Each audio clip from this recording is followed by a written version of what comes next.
భయభ్రాంతులకు గురి చేస్తున్నారు. ఇవాళ రాష్ట్రం పరిస్థితి కూడా ఏమైపోయిందంటే మీ యొక్క తప్పిదాల వల్ల, ఇది మాది కాదు, ఇది గవర్నమెంట్ సైటే, గత 8 సంవత్సరాల్లో టీఎస్ ఐపాస్ వచ్చిన తర్వాత గత 8 సంవత్సరాల్లో అతి తక్కువ ఇండస్ట్రీసు, అతి తక్కువ ఇన్వెస్ట్మెంటు రేవంత్ రెడ్డి కాలంలో వచ్చింది. 2024-25 సంవత్సరంలో కేవలం 2049 ఇండస్ట్రీలు, 50,000 కోట్ల పెట్టుబడులు మాత్రమే వచ్చాయి. ఎవర్ లోయెస్ట్, టీఎస్ ఐపాస్ ఏర్పడ్డ తర్వాత ever lowest investment in the state of Telangana. అతి తక్కువ పరిశ్రమలు, అతి తక్కువ ఇన్వెస్ట్మెంటు. ఇది మీ ఘనకార్యం. ఇప్పుడు ఆనాడు బీఆర్ఎస్ ప్రభుత్వము, కేసీఆర్ గారు, కేటీఆర్ గారు, మేము ఆ రోజు పారిశ్రామికవేత్తలకు రెడ్ కార్పెట్ వేశాం. టీఎస్ ఐపాస్ తీసుకొచ్చి సింగిల్ విండో విధానంలో అనుమతులు తెచ్చాం. దేశానికి మార్గదర్శకంగా నిలిపి ఈ రాష్ట్రాన్ని ఇన్వెస్ట్మెంట్లకు నిలయంగా మార్చాం. పెద్ద ఎత్తున నిరుద్యోగ యువతకు ఉపాధి ఉద్యోగ అవకాశాలు కల్పించాం. కానీ మీరేం చేస్తున్నారు? వ్యాపారవేత్తలకు తుపాకులు పెడుతున్నారు. మీరు రేవంత్ రెడ్డి గారు ఇవాళ గన్ కల్చర్ని తీసుకొచ్చారు రాష్ట్రంలో. మీరేమో వ్యాపారవేత్తలకు తుపాకులు పెట్టి అక్రమ వసూళ్లకు మీరు పాల్పడుతున్నారు.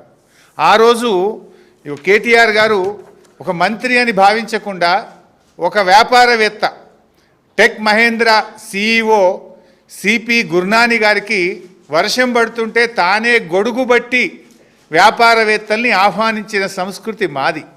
ఈ రాష్ట్రంలో పెట్టుబడులు రావాలని వచ్చినటువంటి పెట్టుబడిదారులకు రెడ్ కార్పెట్ వేసి వర్షం పడితే గొడుగు బట్టి పెట్టుబడులు తెచ్చిన సంస్కృతి మాదైతే, తుపాకులు పెట్టి వసూళ్లు చేస్తున్న సంస్కృతి మీది. ఈ ఆడికేలు వస్తాయి ఇన్వెస్ట్మెంట్స్. అందుకే ఈరోజు రాష్ట్రంలో పెట్టుబడులు తగ్గిపోయినాయి. గత సంవత్సరంలో ఇండస్ట్రీస్ సంఖ్య తగ్గిపోయినటువంటి పరిస్థితి ఉంది ఈరోజు ఈ రాష్ట్రంలో.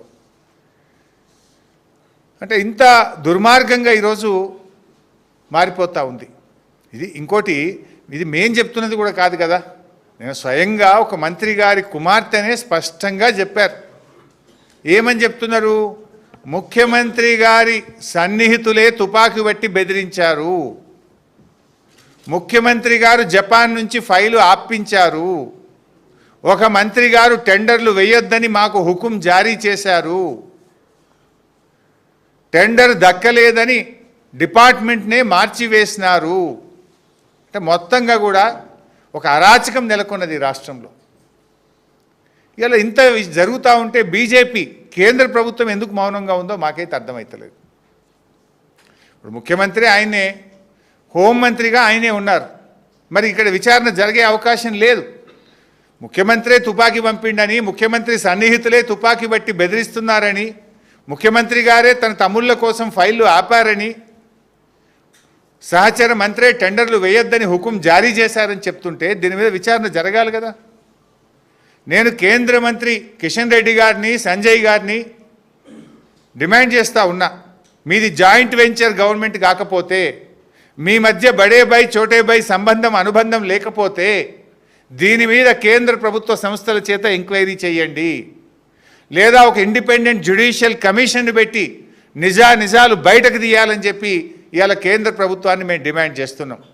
లేదనుకుంటే మీ మధ్య అక్రమ సంబంధం ఉన్నట్టే, లేదనుకుంటే మీరంతా కలిసిమెలిసి ఈ రాష్ట్రాన్ని ఇవాళ దివాలా తీస్తున్నారు, రాష్ట్రాన్ని దోచుకుంటున్నారని రాష్ట్ర ప్రజలు భావించాల్సి ఉంటుంది. ఈ పాటి దానికి ఇంకా నేను ఏం చెప్తున్నాను, క్యాబినెట్ మీటింగ్ అయినాక డిసెంబర్ 1వ తారీఖు నుంచి 9వ తారీఖు దాకా విజయోత్సవాలు జరుపుతారట. ఎందుకు నాయన?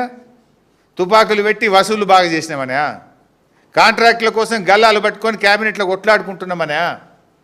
మంత్రుల మధ్య తగాదాలు పెరిగిపోయి రోజు వీధినబడి రాష్ట్ర ప్రజల పరువు తీసినందుక? దేనికోసం విజయోత్సవాలు జరుపుతారు? ఈ 23 నెలల పాలనలో మీరు ఏం సాధించారు?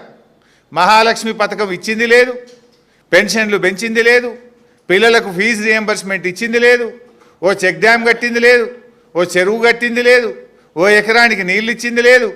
కేసీఆర్ గారు ప్రారంభించిన టిమ్స్ ఆసుపత్రులను పూర్తి చేసి వైద్యం అందించింది లేదు. కనీసం ఉన్న పథకాలు కూడా కొట్టింది కదా. ఏమని విజయోత్సవాలు జరుపుతారు? కేసీఆర్ గారు ఫీజు రియంబర్స్మెంట్ 20,000 కోట్లు ఇస్తే మేము 2 రూపాయలు కూడా ఇవ్వలేదు, పిల్లల చదువులు ఆగం చేసినామని జరుపుతారా? కేసీఆర్ కిట్ బంద్ చేసినామని జరుపుతారా? బతుకమ్మ చీరలు బంద్ చేసినామని జరుపుతారా? న్యూట్రిషన్ కిట్ బంద్ చేసినామని జరుపుతారా? దళిత బంధు పథకం ఆపివేసినామని తెలుపుతారా? గొర్రెల పంపిణీ పథకం నిలిపివేసినామని జరుపుతారా? హైదరాబాద్లో ఒక ఇల్లు కట్టలేదు కానీ హైడ్రా పేరిట వేలాది ఇండ్లు నేలమట్టం చేసినాం, పేదల బతుకులు కూల్చినామని చెప్పి విజయోత్సవాలు జరుపుతారా? దేనికోసం విజయోత్సవాలు జరుపుతారు? కట్టిన ఇల్లు పెట్టిన పొయ్యిలాగా ఈ రాష్ట్రాన్ని మీకు ఇచ్చాం. అద్భుతమైన రాష్ట్రం, పెట్టుబడులకు స్వర్గధామంగా ఇలా అద్భుతమైన రాష్ట్రాన్ని మీ చేతుల్లో పెడితే ఇలా ఆగం చేసింది కదా రాష్ట్రాన్ని మీరు. విద్యార్థులను, రైతులను, మహిళలను, నిరుద్యోగులను, అవ్వాతాతల్ని అందరినీ మోసం చేసిండ్రు. అసలు మీరు మోసం చేయని వర్గం ఏదైనా ఉందా? 6 గ్యారంటీలకు దిక్కు లేదు, 420 హామీలకు ఊసే లేదు. ఇంకా విజయోత్సవాలు జరుపుతాము, మేమేందో సాధించినాము. ఏం సాధించిండ్రు? దేనికోసం? ఇలా 2 పంటలకు కేసీఆర్ ఉండగా బరాబర్ కరోనాలో కూడా రైతు భరోసా వచ్చింది. రేవంత్ రెడ్డి ప్రభుత్వం వచ్చినాక 2 పంటలకు రైతు భరోసా ఎగ్గొట్టిండ్రు. కౌలు రైతులకు రైతు భరోసా అని మోసం చేసిండ్రు. రైతు కూలీలకు ఆత్మీయ భరోసా అని చెప్పి పథకాన్ని ప్రారంభించినామని ఫుల్ పేజ్ యాడ్లు ఇచ్చిండ్రు. కానీ ఇవాళ రాష్ట్రం రైతు కూలీలకు రైతు భరోసా దక్కలేదు. చారణ మందికి రుణమాఫీ చేసి భారణ మందికి రుణమాఫీ ఎగ్గొట్టినందుకు ఉత్సవాలు జరుపుతారా? అన్ని పంటలకు బోనస్ అని సన్నవడ్లకు మాత్రమే పరిమితం చేసినందుకు జరుపుతారా? ఆ సన్నవడ్లకు కూడా 1300 కోట్ల రూపాయల బోనస్ ఎగబెట్టినందుకు ఇవాళ ఉత్సవాలు జరపాలనా? కనీసం రైతులకు సకాలంలో యూరియా కూడా అందించకుండా పండగ పూట రైతుల కళ్ళల్లో కన్నీళ్లు పెట్టినందుకు ఉత్సవాలు జరుపుతారా? లగచెర్ల రాజోలి రైతులకు బేడీలు వేసి జైల్లో పెట్టినందుకు ఉత్సవాలు జరుపుతారా?